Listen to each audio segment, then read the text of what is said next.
Salut, c'est Anthony, j'espère que vous allez bien. Soyez les bienvenus sur cette nouvelle vidéo budget. Donc on va faire le bilan du mois de juin 2021. Tout d'abord en ce qui concerne toute la partie personnelle avec les dépenses fixes, les dépenses variables et également une deuxième partie qui concernera tout ce qui est investissement locatif. Donc on verra les revenus locatifs, les dépenses par rapport à ces 4 appartements que j'ai actuellement en location. Donc on va vraiment faire un gros état des lieux pour voir un petit peu comment s'est passé ce mois de juin 2021. En sachant que sur le côté personnel, il y a eu un petit peu plus de dépenses parce qu'il y a eu la fête des mères, la fête des pères, il y a eu également l'anniversaire de ma mère. Je lui ai vraiment acheté un beau cadeau parce que ça me faisait vraiment plaisir. Je sais que c'est quelque chose qu'elle avait vraiment envie d'avoir parce qu'on a refait leur jardin avec pas mal de temps passé pour refaire une pelouse de la meilleure des façons possibles. Donc je lui ai acheté quelque chose pour vraiment profiter de son jardin. Mais voilà, ça fait partie du jeu. On travaille aussi pour gâter ses proches. Donc c'est quelque chose qui me fait vraiment plaisir. Donc c'est ce qui explique pourquoi il y a un petit peu plus de dépenses sur ce mois-ci. En sachant également que je suis parti 4 jours à La Rochelle, donc il y a un petit peu plus de dépenses, notamment en ce qui concerne l'alimentation, parce que là-bas, je me suis fait un petit peu plaisir en termes de repas. Donc voilà, on verra ça tranquillement aujourd'hui dans cette vidéo. L'objectif, comme d'habitude, ce n'est pas de vous expliquer comment gérer votre budget, c'est simplement vous montrer comment moi je fonctionne. Après, chacun gère son budget comme il le veut. Dans les commentaires, on peut échanger des idées, des astuces. On peut vraiment expliquer un petit peu les stratégies qu'on a pour essayer d'apprendre les uns des autres. C'est vraiment quelque chose qui est hyper enrichissant à chaque fois. Donc, je vous laisse vous installer tranquillement et on se retrouve tout de suite sur mon écran. Alors en premier, on va donc s'intéresser à tout ce qui touche aux dépenses personnelles. Donc on va commencer avec les dépenses fixes.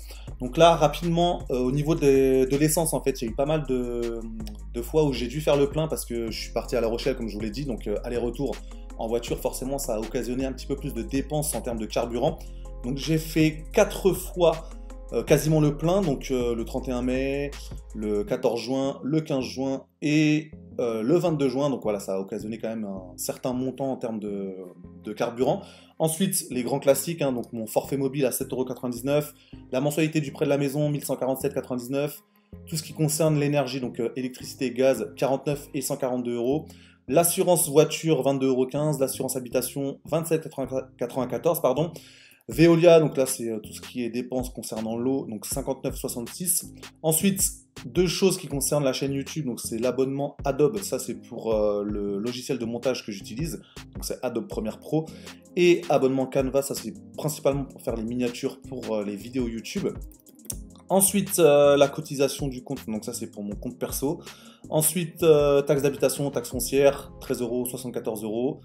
Internet, 32,99 €. Le système d'alarme chez nous, 32 €. Et le reste, on a vu tout en détail. Donc là, on arrive sur un total de 1870 € et 12 centimes de dépenses fixes sur ce mois. Donc c'est grosso modo ce que j'ai à peu près chaque mois. Ça varie très peu parce que forcément, c'est pour ça qu'on appelle cela des dépenses fixes. Ensuite, on va passer aux dépenses variables. Donc là, il y a eu plus de dépenses sur ce mois-ci, je vous l'ai expliqué en intro de cette vidéo. Donc là, dans le domaine restauration, c'est tout ce qui touche soit les restaurants, soit les repas que je suis allé chercher dehors en fait pour manger après tranquillement à la maison. Donc là, j'ai eu un peu plus de dépenses parce que je suis parti à La Rochelle, comme je vous l'ai dit. Je me suis fait un peu plaisir là-bas sur certains repas. Donc voilà, 146,96 € sur ce poste de dépenses.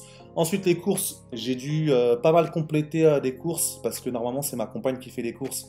Mais là, ce mois-ci, il y a eu aussi, quand j'étais à La Rochelle, j'ai dû faire une fois les courses. Plus au cours du mois, j'ai dû faire 2-3 fois des courses pour notamment certaines invitations qu'on avait. Ensuite, la catégorie cadeaux, donc comme je vous disais, fête des mères, fête des pères, anniversaire de ma mère, donc là 325 €. Donc après, voilà, comme je vous l'ai dit, c'est un bon budget, mais ça me fait énormément plaisir de leur faire plaisir, justement. Donc là, c'est vraiment quelque chose qui m'a touché, en fait, de voir en plus la réaction de ma mère quand je lui ai offert son cadeau. Ensuite, toujours mon abonnement pour aller chercher plutôt dans les librairies les voitures Tintin. Là, on arrive tranquillement sur la fin de la série, parce qu'il y a 70 voitures. On arrive bientôt sur les 15 dernières, donc là 81,08 €. Là, jardin, c'est juste, en fait, grosso modo, j'ai acheté des écorces de pin pour mettre au bord, enfin plutôt au pied de nos rosiers, parce que j'ai enlevé toutes les mauvaises herbes. J'ai mis du géotextile, des écorces de pin, là ça fait vraiment joli, donc ça 57,40 €. Le péage, donc là c'était pour aller à La Rochelle, donc 86,20 € aller-retour. Et enfin, j'ai acheté un nouveau vélo pour mon fils, il était super content. Donc 107 € à Decathlon. Pour une fois, ils avaient des vélos en dispo parce que Ce qui touche aux adultes, c'est très compliqué d'avoir un vélo, mais là, apparemment, pour les enfants, ça a l'air d'être un peu plus disponible. Donc, il était super content. Ça fait un total de 946,59 €. On va tout de suite basculer sur la gauche du fichier pour voir le récapitulatif. Donc là, on fait juste un petit point sur les recettes. Donc, mon salaire ce mois-ci, 2 941,04 €, en rappelant qu'il y a aussi des heures supplémentaires là-dedans, parce que j'ai quand même pas mal charbonné cette année pour faire beaucoup d'heures supplémentaires. Ensuite, mon salaire de l'école multisport, donc 189 €. Chaque mois, ma compagne me fait un virement. Bon, ça, c'est un petit peu nos stratégies pour vraiment arriver à l'équilibre en termes de dépenses. On est obligé des fois de faire un petit peu des virements dans un sens ou dans un autre. On arrive à un total de 3 415,04 €. Donc là, le récapitulatif en ce qui concerne les dépenses fixes, 1 870,12 €. Dépenses variables 946,59. On arrive à un total de dépenses de 2 816,71. Et donc la différence entre les recettes et les dépenses est de 598,33 €. Donc je continue à faire grossir mon fonds de sécurité. Là, je suis quasiment arrivé à ce que je souhaite avoir sur ce fonds.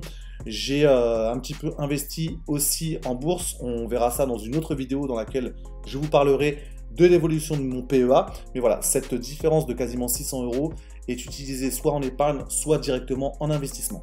On passe maintenant à la partie investissement locatif. Donc en premier, les loyers perçus sur ce mois de juin 2021, c'est exactement la même chose que lors du mois de mai. On est sur un total de 4 585 € de revenus locatifs avec un premier appartement. Je rappelle que c'est un 2 pièces dans lequel j'habitais avant parce que je l'ai acheté sur plan. J'ai été livré en 2010. J'ai habité pendant un certain nombre d'années tout seul dans l'appartement en tant que célibataire. Après, je me suis mis avec ma compagne, on a vécu dedans. Après, on a eu notre enfant, donc on a vécu un petit peu dedans. Ça devenait un petit peu trop petit, donc on a acheté une maison et on a mis cet appartement en location. Donc 695 € de loyer perçu sur ce 2 pièces. Ensuite, appartement numéro 2, c'est une colocation de 4 chambres, 1860 € de revenus. Troisième appartement, c'est aussi une colocation avec 3 chambres, donc une chambre de moins, 1390 €. Et enfin, quatrième appartement, c'est un studio, c'est meublé, 640 €. Je sais que des fois, vous êtes surpris de ces montants, mais forcément, c'est lié à la région et c'est lié aussi au prix d'achat de l'appartement qui est en conséquence. Donc, on arrive sur 4 585 € de loyer perçu en juin. Ensuite, comme je vous ai dit, je pourrais très bien vous faire rêver sur ce chiffre en vous disant j'arrive à générer 4 585 € par mois, je peux arrêter de travailler. Mais bien évidemment, ce serait totalement nier la réalité et ce serait complètement oublier les dépenses qui sont en face de ces recettes. Donc premièrement, les différentes mensualités de prêts immobiliers, on arrive sur un total de 2 352,45 €. Je vous laisse regarder le détail des 4 mensualités de prêts immobiliers sur les 4 appartements. Donc ça, c'est une première dépense qui vient grignoter sur ces 4 585 € de revenus. Ensuite, en termes de charges, donc ce mois-ci, en termes d'impôts et taxes foncières, on est à 423 €. En termes de gaz, donc là, c'est les 2 colocations pour lesquelles on a les contrats à nos noms, donc 202 €. Il y a eu une petite facture de plombier en ce qui concerne la première salle de bain de la première colocation. Il y a eu quelques petites choses à faire, 72,93 €. Internet pour les deux colocations, pardon, 50,98 €. Les assurances propriétaires non occupants pour les 4 appartements, 35,86 €. La femme de ménage, là, elle n'intervient que dans un appartement en colocation, pardon, donc 36 €. Électricité aussi pour les 2 appartements en coloc, 78 €. Là, il y a un prélèvement mensuel en ce qui concerne le deuxième appartement en colocation de 19,32 €. Dans la première coloc, c'est un prélèvement qui se fait par trimestre. Donc pour l'instant, il n'apparaît pas sur ce mois-ci. Et enfin, un petit abonnement Rentila. Donc je vous en ai déjà parlé, c'est la plateforme que j'utilise pour tout ce qui est gestion locative. Donc là, c'est 36 € pour l'année. Donc c'est vraiment pas cher. Ça fait 3 € par mois. Par rapport au service qui est rendu, sincèrement, je suis hyper satisfait. Donc on arrive sur un total de 954,09 €. Et si on fait le bilan du mois de juin, donc là on a le récapitulatif des recettes, des mensualités de prêt, des charges, et ça nous fait une différence entre les recettes et les charges de 1 278,46 €. Je rappelle, comme je l'avais dit en mai 2021, que sur ce mois, on n'a toujours pas les charges de copropriété qui apparaissent. Par contre, ça apparaîtra sur le mois prochain, donc on verra la grosse différence sur un mois dans lequel on doit payer ses charges. Donc après, sur l'année, on fera un bilan récapitulatif pour voir en moyenne sur l'année combien on dégage de cash flow, en sachant que sur cette différence-là, bien évidemment, la plus grosse partie est envoyée en bourse pour continuer à faire grossir mon PEA. On arrive maintenant à la fin de cette vidéo. Si elle vous a plu, mettez un maximum de pouces en l'air. D'ailleurs, je vous remercie pour tous les pouces en l'air que vous mettez sur chaque vidéo. C'est vraiment quelque chose qui me fait extrêmement plaisir. Donc merci à vous. Dites-moi dans les commentaires comment vous gérez vous-même votre budget et surtout quel est votre objectif. Parce que c'est vrai que lorsqu'on a un objectif précis en tête, c'est beaucoup plus facile de gérer son budget de la bonne façon parce qu'on sait exactement pourquoi on le fait. Ça peut être pour en terminer avec certaines dettes qu'on a accumulées. Ça peut être pour préparer un avenir un petit peu plus serein financièrement. Donc dites-moi quel est votre objectif. Dites-moi comment vous gérez votre budget. Peut-être qu'on va apprendre les uns des autres avec différents échanges qu'on peut avoir dans les commentaires.